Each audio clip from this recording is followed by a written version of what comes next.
Medak municipality నూతన పాలకవర్గం కొలువుదీరిన తర్వాత జరిగిన మొదటి సమావేశం అత్యంత ఆసక్తికరంగా సాగింది. స్థానిక ఎమ్మెల్యే మైనంపల్లి రోహిత్రావు, ఎమ్మెల్సీ యాదవరెడ్డి ముఖ్య అతిథులుగా హాజరై పట్టణాభివృద్ధిపై దిశానిర్దేశం చేశారు.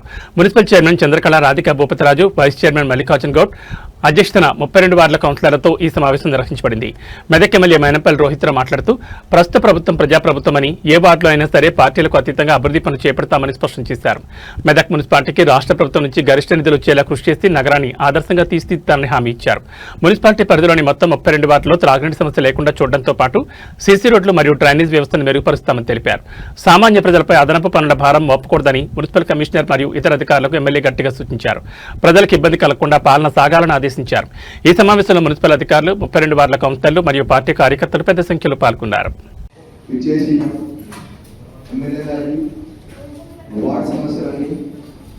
పట్టణ సమస్యలు కానీ సార్ వాళ్ళ దృష్టికి తీసుకురావడం సంతోషకరం. నా పేరు నరేష్ గౌడ్. నేను 50th వార్డు కౌన్సిలర్ నుంచి గెలుపొందిన మా అమ్మ 14వ వార్డు. మాకు ఈసారి అవకాశం ఇచ్చి మున్సిపల్ వైస్ చైర్మన్గా మమ్మల్ని ఈ స్థానంలో నిలబెట్టినట్టు ఎమ్మెల్యే గారికి, హనుమంతరావు సార్ గారికి ఈ వేదిక నుంచి నేను కృతజ్ఞతలు తెలియజేస్తున్నాను సార్. టౌన్ అభివృద్ధిలో భాగంగా ఈరోజు మనకు ఇచ్చినటువంటి ఈ ఏదైతే అధికారం ఉందో, ఈ అధికారం మనం అధికారం చెలాయించడమే కాకుండా సేవ కొరకు దక్కినటువంటి వరం అని చెప్పేసి నేను భావిస్తున్నాను. ఇందాక బాబాయ్ గౌస్కులేజ్ గారు చెప్పినట్టు రాజకీయాలకు అతీతంగా మున్సిపాల్లో అందరం కలిసికట్టుగా పనిచేద్దాం. రాజకీయాలు అనేవి ఉంటే వాస్తవానికి బయటనే మాట్లాడుతున్నాం, ఓన్లీ డెవలప్మెంట్ కార్యక్రమాలు మాట్లాడుతున్నాం. టీఆర్ఎస్, బీజేపీ, కాంగ్రెస్ అంటూ కాకుండా, బీజేపీ టీఆర్ఎస్ అని కాకుండా కూడా మీరు చైర్మన్ దృష్టికి తీసుకొచ్చినప్పుడు, మా దృష్టికి తీసుకొచ్చినప్పుడు అక్కడ ఉన్నటువంటి వాటర్ సప్లై మెన్ ఎవరైతే ఉన్నారో వాళ్ళకి ఫస్ట్ మా వాళ్ళకంటే ఇందాక చైర్మన్ గారు చెప్పినట్టు మీ వాళ్ళకి ఫస్ట్ ఆ వార్డులో ఉన్నటువంటి కౌన్సిలర్ గౌరవిస్తూ వాళ్ళకి ట్యాంకర్లు పంపాలని చెప్పి మేము కూడా ఎప్పటికప్పుడు వాళ్ళకు చెప్పడం జరిగింది. ఆ వాటికి పంపాలి, ఈ వాటికి పంపాలని మాకు ఎమ్మెల్యే గారు చెప్పినటువంటి అనేది కాదు సార్. ఎమ్మెల్యే గారు మాకు అన్ని వాళ్లకు సమానంగా న్యాయం చేయమని చెప్పేసి ఏంటంటే కమిషనర్ గారు ఆత్మతో పనిచేసి మంచి పేరు తీసుకురావాలి, ఎక్కువ నిధులు తీసుకోవాలని ఆలోచన చాలా బాగుంది. కానీ ఎంతవరకు చేయలేకుందంటే కొంతవరకు మీ నోటీస్ లో కొంచెం వరకు ఏంటంటే బీదవాళ్ళ కొంచెం ఇబ్బంది. హౌస్ ట్యాక్సెస్ విషయంలో ఏమవుతుందంటే ఇప్పుడు ప్రజెంట్ గా ఒక బిల్డింగ్ కి డొమెస్టిక్ ఏదైతే ఒక ఫ్యామిలీ 2 ఫ్యామిలీ ఉండే బిల్డింగ్ 20,000 ఉన్న ట్యాక్స్ 80,000 పోయింది. అంటే నేనేమంటున్నాను 100% పెంచాను, ఇబ్బంది లేదు. ఎందుకంటే ట్యాక్సెస్ మనకు కావాలి, నిధులు సేకరణ మన మున్సిపల్ కావాలి. కానీ మీరు ప్రత్యేకంగా దృష్టి పెట్టి అంటే ప్రత్యేకంగా నా వార్డులో ఎక్కువ సమస్య ఉంది. అంటే చాలా వరకు ఏమైందంటే ఎక్కువ మొత్తంలో ట్యాక్స్ పెరిగిన వార్డు నా దగ్గర కొంచెం మీరు ఏంటంటే నాకు పర్సనల్ రిక్వెస్ట్ ఒకటి, మీరు ప్రత్యేకంగా ఈ ఒక్క ఇయర్ ఆ పాత ట్యాక్స్ తీసుకొని మీరు కొంచెం మీ పర్సనల్ రిక్వెస్ట్ తోటి కొంచెం రిలైజ్ చేయండి. 100% నేను దాన్ని మేము దగ్గర నుండి మరి వాళ్ళు కూడా ఎక్స్పెక్ట్ చేస్తాం. కొంచెం మీరు దాంట్లో తక్కువ రేటు కొటేషన్ కంపల్సరీ ప్రకారం మున్సిపల్ ఇంజనీర్ గారు అంచనా పట్టిన తయారు చేసి రూపాయలు 15 లక్షలు ఖర్చుగా తెచ్చినారు. కావున ఏప్రిల్ 9 రూపాయలు 10 లక్షలు ఎస్డిఎఫ్ నిధులు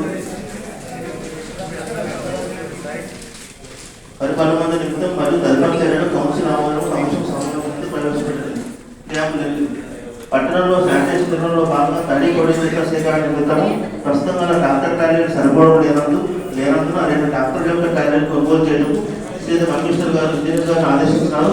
వారి ఆదేశానుసారం మున్సిపల్ ఇంజనీర్ గారు సర్కారీ కొటేషన్ కంపరేటివ్ స్టేట్ ప్రకారం అంచనా పట్టిన రైతు బజార్ మీరు అక్కడ చేసినా కూడా కొంత అక్కడ సండే వస్తే మొత్తం మార్కెట్ జామ్ అయిపోయి అక్కడ వెహికల్స్ బోర్ ఆపరేట్ అవుతున్నాయి. ముఖ్యంగా ఆ కిలా ఏరియా మా దగ్గర ఏంటంటే వాటర్ ప్రాబ్లం చాలా ఉన్నాయి.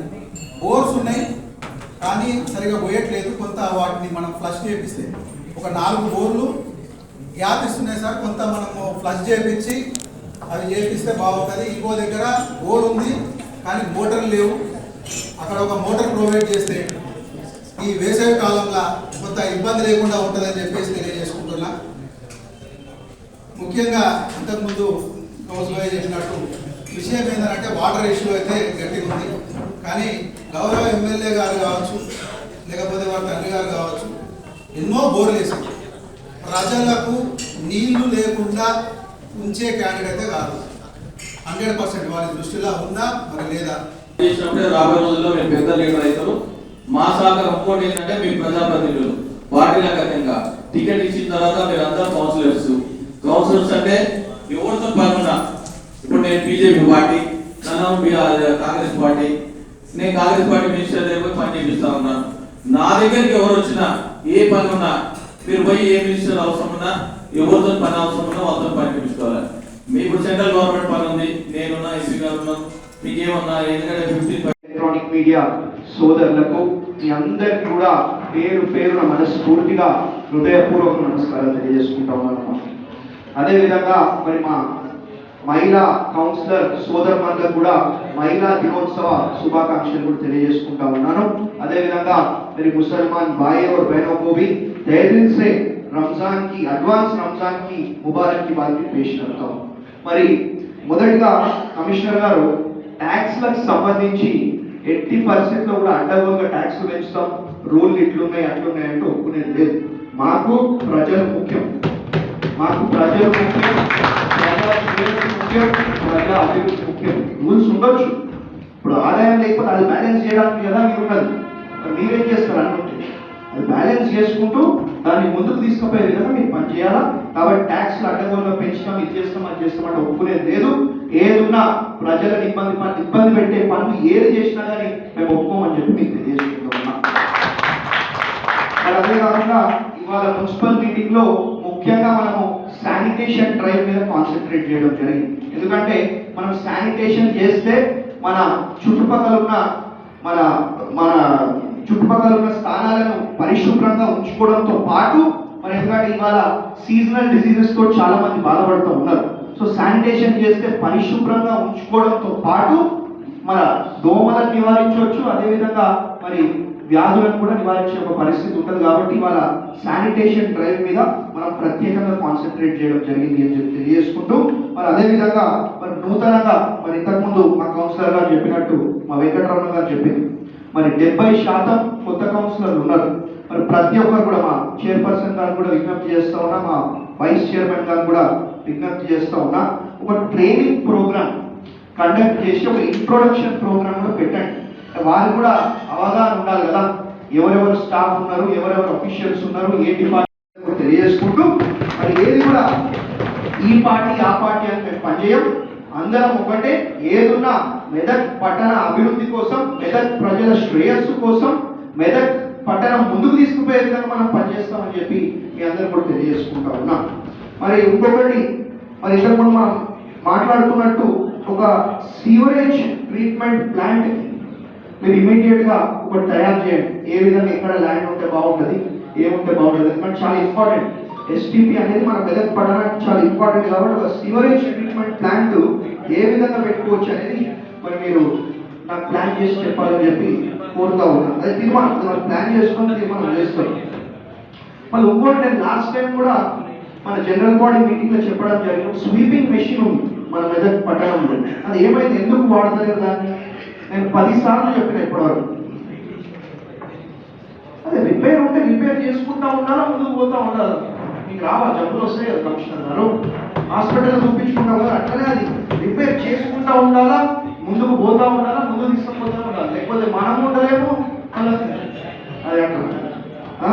మళ్ళీ ఇంకోటి, మాక్సిమము డాంబర్ రోడ్ల కన్నా ఎక్కువ సీసీ రోడ్సే ప్రిఫర్ చేయండి. ఎందుకంటే సంవత్సరం మొత్తంలో మనకి నీళ్ళ సమస్య ఉండేది 3 నెలలు మాత్రమే. కానీ సీసీ రోడ్ వేస్తే మనకు లాంగ్ లైఫ్ ఉంటుంది, లైఫ్ ఎక్కువ ఉంటుంది. కాబట్టి సీసీ రోడ్లే ప్రిఫర్ చేయండి. ఎక్కడైతే నీళ్ళ సమస్య ఉన్నదో, మరి నీళ్లు లేవో అక్కడ చూస్తే డాంబర్ రోడ్ చేయండి. డాంబర్ రోడ్ చేస్తే ఏంటంటే మనకి లైఫ్ ఉండదు, అదొకటి ఇబ్బంది అయిపోతుంది. అదే మనకు నీళ్ళ సమస్య ఉండేది 3 నెలలు మాత్రమే, కానీ సీసీ రోడ్ వేస్తే కొన్ని సంవత్సరాలు ఉంటాయి. అది దేంతో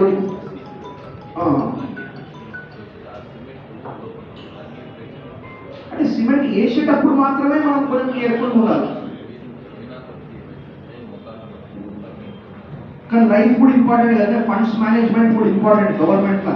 ఎందుకంటే మనం డాంబర్ రోడ్ వేస్తే వాళ్ళ గుంతలు పడి యాక్సిడెంట్ అయి చచ్చిపోయే కన్నా ఇదే బెటర్ కదా. లైఫ్ ఎక్కువ ఉంటే బాగుంటుంది, సీసీ రోడ్ వేస్తేనే బాగుంటుంది అని చెప్పి నా ఉద్దేశం. అది మరి దాన్ని మీరు చూడండి. మళ్ళీ ఇంకోటి, ఇప్పుడు ఈ 7th వార్డులో ఉర్దూ భవన్ ఉర్దూ భవన్ రెనోవేషన్ పెట్టండి. అవసరమైతే మా ఎమ్మెల్సీ గారు కూడా విజ్ఞప్తి చేస్తా ఉన్నాం, మీ మొత్తం ఫండ్స్ కూడా మా మెదగాలని చెప్పి కోరుతా ఉన్నాం. ఎందుకంటే ఇచ్చి కొంచెం మా ఉర్దూ భవన్ రెనోవేషన్ కానివ్వండి, మళ్ళా మాకు ఒక సేవా సంఘం ఉంది ఎమ్మెల్సీ గారు, దానికి ఏదంటే మాకు బ్యాటరీ వెహికల్ కూడా అవసరం ఉంది. మీ ఫండ్స్లో నుంచి మనం కుదిరితే పెడితే బాగుంటుందని చెప్పి కోరుతా ఉన్నాం. అదేవిధంగా మళ్ళీ ఈద్గాలకు సంబంధించి మా సోదరుడు 25వ వార్డు కౌన్సిలర్ మాట్లాడిండు. మరి ఇంతకు ముందు కూడా బ్రహ్మాండంగా రెడ్ స్టోన్ తోటి ఈద్గా కట్టిన చరిత్ర మాకే ఉండదు.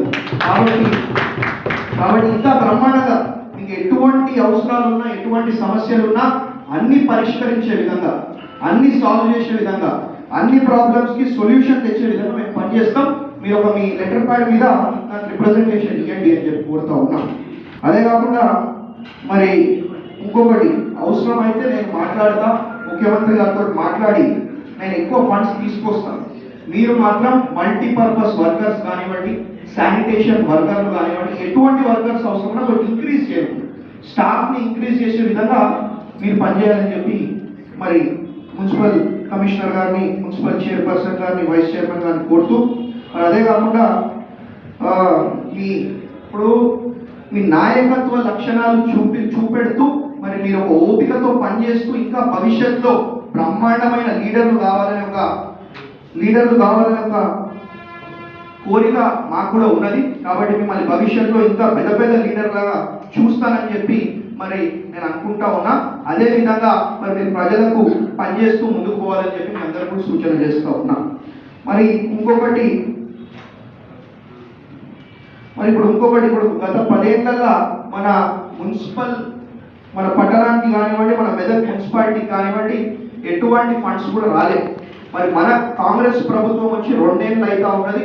మరి 2 ఏళ్లలోనే బ్రహ్మాండంగా అభివృద్ధి, సేవా, సంక్షేమ కార్యక్రమాలు చేపట్టుకుంటూ మరి బ్రహ్మాండంగా 100 కోట్ల రూపాయలు ఇవాళ ఫండ్స్ తీసుకురావడం జరిగింది. మరి మమ్మల్ని కూడా పొగిడితేనే కదా మేము కూడా జోషుకుంటాం.